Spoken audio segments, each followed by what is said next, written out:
من عند نجمنا عبد الله السعيد، واللي اعلن النهارده عودته للتدريبات الجماعيه للفريق. مين؟ الاخت فرع علي. والله وحشتينا. انت متخيل دي الحلقه الرابعه على التوالي ما نتكلمش فيها ولا نجيب سيره فرع علي، لكن النهارده ده انت هتكوني محتوى او اضحوكه الحلقه. لا استنى واحده، انت كنت بتقول ايه؟ عوده عبد الله مودريتش، النجم عبد الله مودريتش خلاص رضي عنكم. لا وكمان بتحتفلوا ان عبد الله السعيد رجع. لا وتاخد التقيله كمان. نادي الزمالك برغم اللي عبد الله السعيد عمله ده وبرغم الاهانه اللي قدمها عبد الله السعيد لجمهور نادي الزمالك والاداره نادي الزمالك والنادي الزمالك، انت متخيل مش هيوقعوا عقوبه على عبد الله السعيد؟ الله يمسي النادي الاهلي بالخير واداره النادي الاهلي بالخير لما جابت عبد الله السعيد من قلب نادي الزمالك ومضته وجددت له وبعدين عرضوه للبيع او للاعاره. انت متخيل الفرق بين الاداره دي والفرق بين الاداره دي؟ احنا مش هنتكلم ككيان، احنا بنتكلم كادارات. لكن برضه لا اصبر، ده انت كينج حلقه النهارده ليك فقره مخصوص. ايوه زي ما بقول لك كده، علي معلول اسرع ديليفري في مصر ليه فقره مخصوص في حلقه النهارده ومفاجاه للتاريخ لجماهير النادي الاهلي. فقبل ما نبدا عايزك تصلي على سيدنا محمد عليه افضل الصلاه والسلام. لو انت مش مشترك في القناه اشترك في القناه وفعل زر الجرس عشان يوصلك كل جديد. وتعالى نبدا، يلا نبدا. ومن غير هنقدر نبدا بيها حلقه النهارده؟ طبعا هنبدا بفرع علي. وتعالى نشوف احتفلت ازاي بعوده عبد الله السعيد لنادي الزمالك. يدعم عبد الله يستحق كل هذا الكلام واكثر. مبروك عليك عبد الله السعيد جمهور نادي الزمالك، ومبروك الحقيقه على نادي الزمالك واحترامه وعشقه ومحبته لجمهور الزمالك العظيم. الحقيقه دايما اللعيبه اللي بيحترموه واللي بيقدروه لا هو لو على الاحترام فهم بيحترمونا احسن احترام. هتقول لي طب اسال مين؟ حتى اسال شيكو بنزا، اسال خوان الفينا بيزيرا، اسال عبد الله السعيد، ده اقرب واحد. هتلاقيهم فعلا بيحترموا نادي الزمالك. شيكو بنزا اللي مش عايز يجي ويقول لك انا مش هاجي نادي الزمالك الا لما يعني قبل الماتش بيوم انا جاهز على طول، ولا عايز معسكر ولا عايز اي حاجه، مش هرجع الا قبل ماتش الاتحاد بيوم. يعني هيرجع يوم 20 في الشهر ده، يرجع يوم 20. انت متخيل واحد بيقول لهم انا مش عايز معسكر ولا الكلام ده كله؟ كميه الاهانه. هو ده الاحترام اللي انتم شايفينه؟ يعني اللعيبه بتحترم في نادي الزمالك. طب شيكو بنزا ده ولاسع. لو على شيكو بنزا فشيكو بنزا لاسع. طب خوان الفينا ده ايه حكايته يعني؟ خوان الفينا الراجل الجاهز برضه، خوان الفينا جاهز. اللي مش عايز يرجع وكمان مش عايز يرجع ده مش عايز يرد على اتصالات اداره نادي الزمالك. مع اداره نادي الزمالك وصلت لمرحله صعبه قوي قوي. هتقول لي ايه المرحله دي؟ اقول لك انت متخيل ان هم فرحانين وطالعين يقولوا للاعلام وهم فرحانين طالعين يقولوا لهم ان خوان الفينا بيزيرا رد علينا على الواتس. انتم اعمل ايه؟ انت متخيل زي ما يكون فرحانين يا جماعه الحقوا خوان الفينا رد علينا على الواتس. هقولوا ان اخوان الفينا رد علينا على الواتس. انت متخيل كميه الاستهزاء والاهانه اللي بيهنوها لنادي الزمالك؟ يعني انت متخيل اللي بيهنوا نادي الزمالك مش اللعيبه بس، لا ده اداره نادي الزمالك ذات نفسها بتهين اللعيبه. والجمهور مش عايز يفهم كده، والله الجمهور ما عايز يفهم كده. هتقول لي طب الجمهور عايز يفهم؟ الجمهور عايز يفهم ان امام عاشور متمرد على النادي الاهلي، الجمهور عايز يفهم ان بن شرقي مستواه وحش، الجمهور عايز يفهم ان مش عارف النادي الاهلي فين. لما نركز شويه مع نفسنا هنفهم ان احنا النادي بقى زريبه، ما بقاش نادي. يعني دلوقتي احنا لو ركزنا نلاقي نادي الزمالك بقى زريبه، ما بقاش نادي حرفيا. اللاعب اللي مش عايز يجي مش عايز يجي الا لما تديله الفلوس وفعلا ياخد الفلوس وينزل. وبعد ما ينزل يقول لك انا ما كنتش غايب عشان الفلوس. يعني عبد الله السعيد يقول لك انا ما كنتش غايب عشان الفلوس، امال غايب عشان ايه؟ يقول لك لا انا كنت غايب بريح يعني شويه كده. تعال نروح بقى لمدرسه الجلد في مصر. مين هي مدرسه الجلد في مصر؟ مدرسه النادي الاهلي. قدم وطني. النادي الاهلي عطاله قفا، معلم في قفاه حرفيا. هتقول لي ايه اللي حصل؟ اقول لك بعد ما النادي الاهلي نزل بيان وقال لك ما فيش اي مناقشات لعروض هتيجي اللعيبه، خلاص مش هنناقش اي عروض هتيجي اللعيبه، ما فيش اي عروض. لو اي عرض جه لاي لاعب من النادي الاهلي احنا مش هنناقشه، حتى مش هنبص في العرض ده. فقال لك ان النادي الاهلي مش هيطلع اي لاعب الموسم ده، النادي الاهلي هياخده ومش هيدي. النادي الاهلي الموسم ده هيمشي بمبدا انا هاخده ومش هدي لحد. فطبعا طلع المعلم اللي اسمه قدم وطني بعد ما السبوبه ضاعت منه ومش هيعرف يطلع محمد عبد الله للدوري الفرنسي، مش هيعرف يطلع امام عاشور بالدوري الانجليزي زي ما بيقول، مش هيعرف يطلع اي لاعب، وبكده ما يكونش ليه اي سمسره الموسم ده من ورا النادي الاهلي بعد القفا اللي جاله من اداره النادي الاهلي. ايه اللي حصل؟ طلع يصيح. هي دي الحاجه الوحيده اللي قدر يعملها ان هو طلع يصيح وطلع يقول لك اداره النادي الاهلي ما بتوفيش بوعودها. ازاي ان انتوا ما تطلعوش امام عاشور زي ما طلعتوا اسامه ابو علي؟ ازاي انتوا ما تطلعوش محمد عبد الله زي ما طلعتوا محمد عبد المنعم؟ ازاي ما تخلونيش استفاد الموسم ده من وراكم بجنيه؟ اقول لك ازاي. سبب هم اتنين مش واحد. هقول لك الاتنين دول مين. اول واحد هو سيد عبد الحفيظ، ان هو رجع لك وهو فاهم دماغ الناس الشياطين اللي زي كده.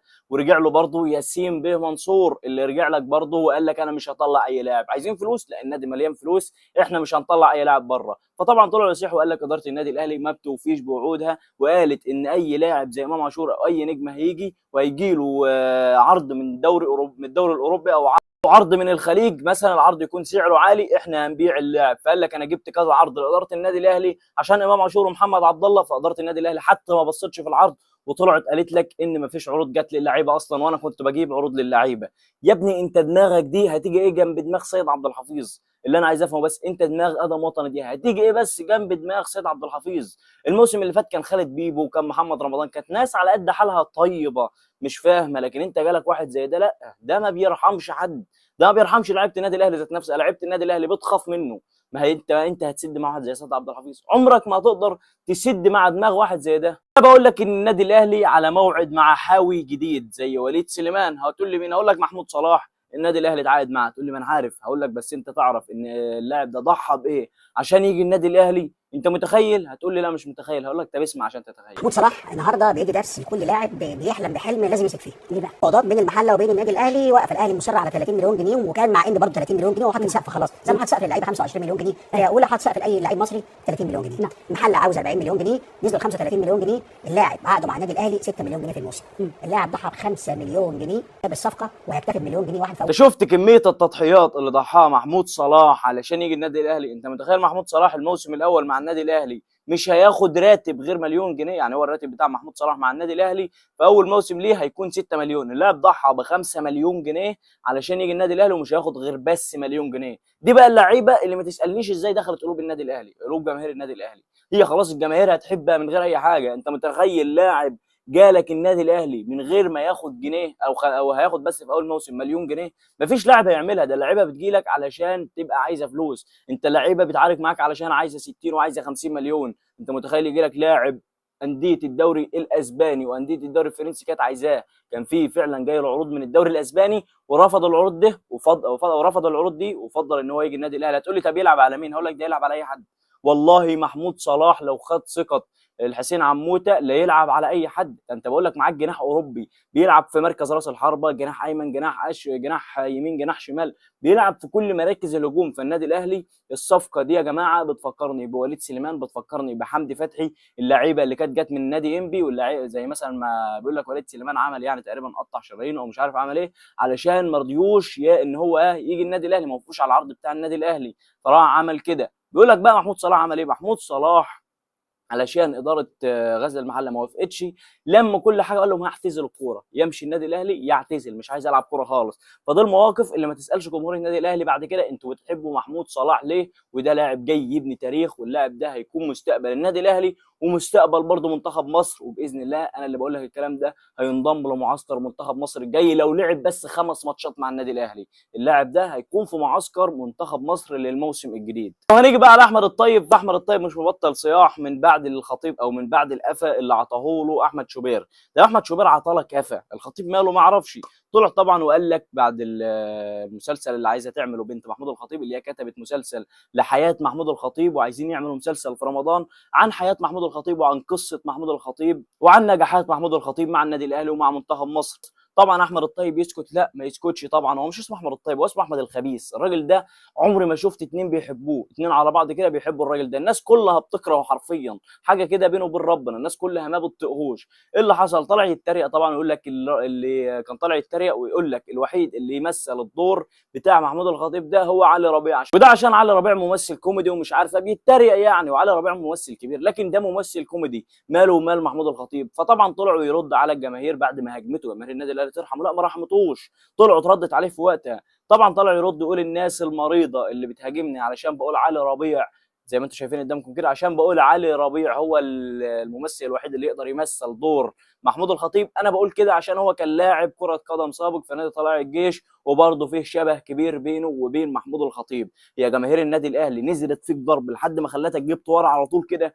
يا ابني انت مش قادر، او يا ابني مين ده؟ دي جدي. لو انت مش قادر على جماهير النادي الاهلي بعد كده ما تعاديهمش، والله ما هتقدر عليهم. مهما تيجي على جماهير النادي الاهلي والله ما تقدر تسد قدامهم. فجاب ورا زي ما انت شايف قدامك كده.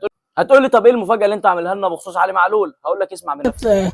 تقدر تجيب علي معلول سنه اعاره وتاني ما علي معلول عامل في الباك، بس علي كمان صفاقسي داخل الكونفدراليه واحتمال كمان يلعبك، فهو بعتقد ان الموضوع انتهى. انا يعني هفسر لك انا ايه اللي حصل. اللي حصل ان رضا سليم مسح كل صوره من على الانستجرام، كل صوره بتيشيرت النادي الاهلي مسحها من على الانستجرام. فبكده ممكن النادي الاهلي ما يقيدش رضا سليم مكان مين؟ مكان يوسف بالعمري. طب ايه اللي يحصل؟ ممكن النادي الاهلي، وده تفكير من جمهور النادي الاهلي، ان هم يرجعوا من جمهور النادي الاهلي، مش اداره النادي الاهلي، جمهور النادي الاهلي بتقترح على الاداره رجعوا لنا علي معلول سنه. بالبص علي معلول كان افضل ظهير ايسر في الدوري التونسي الموسم اللي فات، فليه ما ترجعوا لناش علي معلول وتحطوا علي معلول مكان مين؟ مكان يوسف بالعمري، ونجيبوا سنه اعاره. ده تفكير جماهير النادي الاهلي. هتقولي طيب الاداره موقفها ايه من الحكايه دي كلها؟ الاداره موقفها ان هي خلاص خلصت اصلا في مين؟ خلصت في توفيق محمد لاعب بتروجيت. هتقول لي لاعب مميز، اقول لك هو لاعب مميز لكن هيجي جنب علي معلول.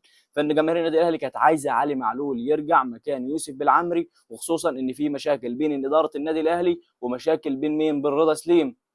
وكده كده اصلا النادي الاهلي مش محتاج لخدمات رضا سليم، ورضا سليم كجناح كويس جدا، لكن في مشاكل كبيره بينه وبين اداره النادي الاهلي. فاتوقع اللي هيحصل ان توفيق محمد هيتقيد، هيبقى يعني هيجي النادي الاهلي يتعاقد مع توفيق محمد، وتوفيق محمد هيكون مكان يوسف بالعمري.